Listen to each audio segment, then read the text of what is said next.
بسم اللہ الرحمن الرحیم۔ اصول الشاشی کا چھٹا باب ہے فصل فی المتقابلات، سبق نمبر 5 میں خوش آمدید۔ آج کے سبق میں ہم مفسر کی تعریف پڑھیں گے۔ عبارت دیکھ لیں۔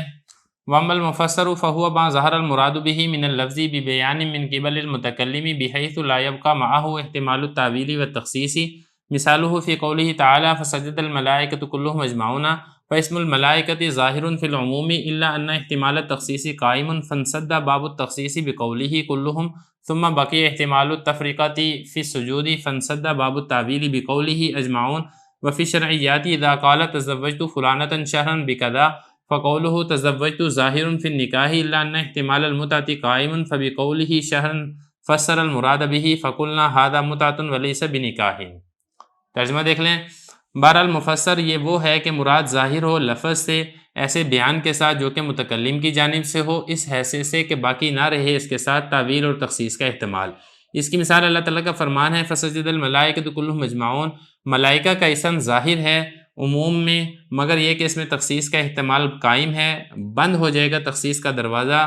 اپنے اس قول کے ساتھ کلہم، پھر باقی رہ جائے گا تفریقہ یعنی جدا ہونے کا احتمال سجدے میں، تو پھر بند ہو گیا تعویل کا دروازہ اللہ تعالیٰ کے اس فرمان اجمعون کے ساتھ۔ اور شرعیات میں اس کی مثال یہ ہے کہ جب اس نے یہ کہا میں تزوجت فلانۃ شہرا،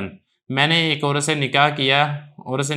ایک مہینے کے لیے اتنے مہر پر، تو اس کا یہ جو قول تزوجت یہ ظاہر ہے نکاح میں، مگر اس میں متع کا احتمال باقی ہے، تو جب اس نے شہرن کہہ دیا تو اس سے اس نے اپنی مراد کی خود ہی تفسیر کر دی۔ ہم یہ کہیں گے کہ یہ متع ہے، یہ نکاح نہیں ہے۔ عبارت ہو چکی ہے، ترجمہ ہو چکا ہے، اب چلتے ہیں اس کی تشریح کی طرف۔ دیکھیں گزشتہ ہم نے 4 سبقوں کے اندر ظاہر پڑھ لیا ہے، نص پڑھ لیا ہے، ان دونوں کی مثالیں پڑھ لی ہیں، ان دونوں میں تعارض آ جائے تو پھر کس طریقے سے نص کو ترجیح دی جائے گی، یہ ساری کی ساری تفصیل ہم پہلے پڑھ چکے ہیں۔ یہاں سے مصنف رحمہ اللہ تعالیٰ مفسر کی تعریف اور اس کی مثالیں ذکر فرما رہے ہیں، پھر اسی طریقے سے محکم کی تعریف اور اس کی مثالیں ہوں گی، اور پھر مفسر اور محکم کا جو حکم ہے اس کو بیان کیا جائے گا۔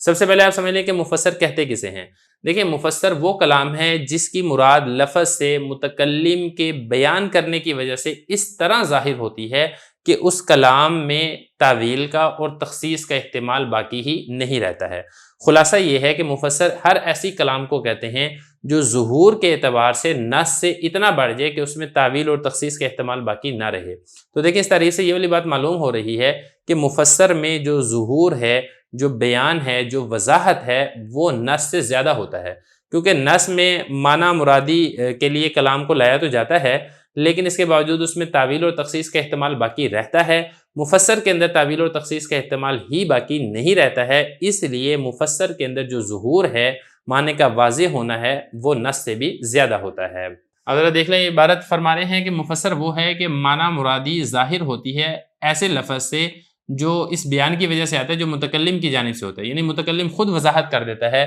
کہ میرا یہ جو کلام ہے اس سے مراد یہ ہے، تو اس میں تعویل کا احتمال باقی نہیں رہتا، اس میں تخصیص کا احتمال باقی نہیں رہتا ہے، اس حیثیت سے کہ اس کے ساتھ تعویل اور تخصیص دونوں کا احتمال باقی نہیں رہتا ہے۔ مثال اس کی دیکھیں، اللہ تعالیٰ کا فرمان ہے فَسَجَدَ الْمَلَائِكَةُ كُلُّهُمْ أَجْمَعُونَ کہ تمام فرشتوں نے سجدہ کیا۔ کس کو سجدہ کیا تھا؟ حضرت آدم علیہ السلام کو سجدہ کیا گیا تھا۔ اب یہاں پہ دیکھیں اس آیت میں لفظ استعمال ہوا ہے الملائکہ، یہ جمع کا لفظ ہے، تمام فرشتوں کے سجدہ کرنے میں یہ لفظ ظاہر ہے، لیکن اس جمع میں ملائکہ کے بعض افراد کی تخصیص کا احتمال بہرحال موجود ہے، کہ ہو سکتا ہے کہ بعض فرشتوں نے سجدہ کیا ہو اور بعض نے نہ کیا ہو، اکثر نے کیا ہو، تو لہذا اکثر کے اعتبار سے اللہ تعالیٰ نے فرما دیا فسجد الملائکہ۔ لیکن جب اللہ تعالیٰ نے آگے یہ فرمایا نا کلہم، تو اس میں جو بعض افراد کی تخصیص کا احتمال تھا کلہم کے لفظ سے پہلے، اب یہ احتمال ہی باقی نہیں رہا ہے، اور اس سے یہ والی بات دلالت ہو رہی ہے کہ تمام کے تمام فرشتوں نے سجدہ کیا ہے۔ لیکن اس میں پھر بھی ابھی بھی تعویل کی گنجائش باقی ہے، کہ اس میں یہ تعویل ہو سکتی تھی کہ ہو سکتا ہے کہ بعض فرشتوں نے پہلے سجدہ کیا ہو، بعض فرشتوں نے بعد میں سجدہ کیا ہو، یہ ساروں نے اکٹھا سجدہ نہ کیا ہو، متفرق طور پہ سجدہ کیا ہو۔ لیکن اللہ تعالیٰ نے جب یہ والی جملہ ارشاد فرمایا اجمعون، تو یہ جو تعویل کا دروازہ اس سے پہلے کھلا تھا، تعویل کا دروازہ بھی بند ہو چکا ہے۔ اب اس کا مطلب یہ ہے کہ تمام کے تمام فرشتوں نے بیک وقت اکٹھے سجدہ کیا ہے۔ اب یہ والی آیت مفسر بن چکی ہے، مطلب یہ کہ اب اس کے اندر تعویل کا احتمال بھی باقی نہیں رہا ہے، تخصیص کا احتمال بھی باقی نہیں رہا ہے۔ دیکھیں یہ فرما رہے ہیں اللہ تعالیٰ کا فرمان فسجد الملائکۃ کلہم اجمعون، ملائکہ کا جو اسم ہے یہ ظاہر ہے عموم تمام کے بارے میں، کیونکہ جمع کا لفظ ہے، جمع کے اندر عموم ہوتا ہے کہ تمام فرشتوں نے سجدہ کیا ہو، لیکن اس میں تخصیص کا احتمال باقی تھا، قائم تھا، ہو سکتا تھا کہ ان میں سے اکثر نے کیا ہو، بعض نے نہ کیا ہو۔ فنسد باب التخصیص، تو تخصیص کا دروازہ بند کیسے ہوا ہے؟ کلہم کے لفظ کے ساتھ، لیکن اس کے باوجود اس میں تفریقہ کا احتمال باقی تھا کہ ہو سکتا ہے کہ آگے پیچھے کر کے سجدہ کیا ہو، کچھ نے پہلے کر لیا، کچھ نے بعد میں کر لیا۔ تو یہ جو تعویل ہے اس کا دروازہ کیسے بند ہوا ہے؟ اجمعون کے لفظ کے ساتھ۔ آگے حضرت مفسر کی دوسری مثال بیان فرما رہے ہیں کہ شرعی مسئلے میں مثال یہ بنتی ہے، کیونکہ یہ جو اوپر والا مسئلہ تھا نا، یہ کوئی شرعی مسئلہ نہیں ہے، یہ تو ایک خبر دی جا رہی ہے اور اس خبر کے اندر مفسر کو واضح کیا جا رہا ہے۔ اب آگے جو ہے آگے ایک شرعی مسئلہ بتا رہے ہیں کہ جب ایک شخص نے یہ کہا کہ میں نے فلاں عورت سے تزوجتو کا لفظ استعمال کیا کہ میں نے نکاح کیا 1 مہینے کے لیے اتنے حق مہر کے بدلے میں۔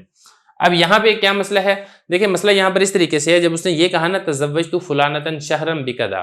تو اب جو تزوجتو کا لفظ ہے یہ نکاح میں ظاہر ہے، کیونکہ یہ لفظ سنتے ہی ہر ایک کو پتہ چل جائے گا کہ اس شخص نے نکاح کیا ہے، لیکن اس کے اندر متع کا احتمال ابھی باقی تھا، نکاح صحیح کا بھی احتمال ہے، متع کا بھی احتمال ہے۔ لیکن جب متکلم نے خود کہہ دیا نا شہرن بکدا، میں نے 1 مہینے کے لیے نکاح کیا ہے، تو متکلم نے اپنی مراد کی خود ہی وضاحت کر دی ہے کہ تزوجتو سے مراد نکاح متع ہے، نہ کہ نکاح صحیح ہے، تو لہذا متع والا احتمال اسی کو ترجیح حاصل ہوگی اور یہ کلام مفسر بن چکا ہے۔ اب اس کا یہ جو نکاح ہے نکاح متع ہوگا، نکاح صحیح نہیں ہوگا۔ اب یہاں پہ آپ یہ بھی سمجھ لیں کہ نکاح متع ہوتا کیا ہے؟ دیکھیں نکاح متع ہوتا یہ ہے کہ ایک مرد عورت سے یہ کہتا ہے کہ میں تم سے ایک مدت کے لیے متع کرتا ہوں، مثلا 1 مہینے کے لیے، 2 مہینے کے لیے، تو نکاح متع جو ہے ایک محدود وقت میں نکاح کرنے کا نام ہوتا ہے۔ یہ نکاح متع اسلام سے پہلے زمانہ جاہلیت میں ہوتا تھا، ابتدائی اسلام میں بھی یہ جائز قرار رہا، لیکن غزوہ خیبر کے موقع پر نبی کریم صلی اللہ علیہ وسلم نے نکاح متع کے حرام ہونے کا اعلان کر دیا۔ پھر فتح مکہ کے بعد غزوہ اوطاس کے موقع پر 3 دن کے لیے اس متع کو مباح قرار دیا گیا تھا، اور پھر اس کے بعد ہمیشہ ہمیشہ کے لیے حرام قرار دے دیا گیا۔ اب متع قیامت تک کے لیے حرام ہے، پوری امت مسلمہ کا اس بات کے اوپر اجماع ہے کہ متع ہمیشہ کے لیے حرام ہے، شیعوں کے علاوہ کوئی اور فرقہ اس کے جواز کا قائل نہیں ہے۔ تو یہ تو ہو گیا متع۔ اب یہ دیکھیں چونکہ اس نے اپنی وضاحت خود ہی کر دی ہے کہ میری اس سے مراد نکاح متع تھا، لہذا نکاح متع کے بارے میں یہ والا کلام مفسر بن چکا ہے۔ یہ بتا رہے ہیں کہ شریعت میں اس کی مثال یہ ہے کہ جب اس نے یہ کہا تزوجتو فلانتن شہرن بکدا کہ میں نے فلاں عورت سے 1 مہینے کے لیے اتنے مہر کے بدلے میں نکاح کر لیا، اب تزوجتو کا لفظ نکاح میں ظاہر ہے، کیونکہ بغیر غور و فکر کی اس سے سمجھ میں آ رہا ہے کہ نکاح کیا اس نے، لیکن اس میں متع کا احتمال قائم ہے۔ جب اس نے شہرن کہہ دیا تو اس نے اپنی مراد کی خود ہی تفسیر کر دی، وضاحت کر دی، اور ہم یہ کہیں گے کہ یہ متع ہے ولیس بنکاح، اور یہ نکاح نہیں ہے۔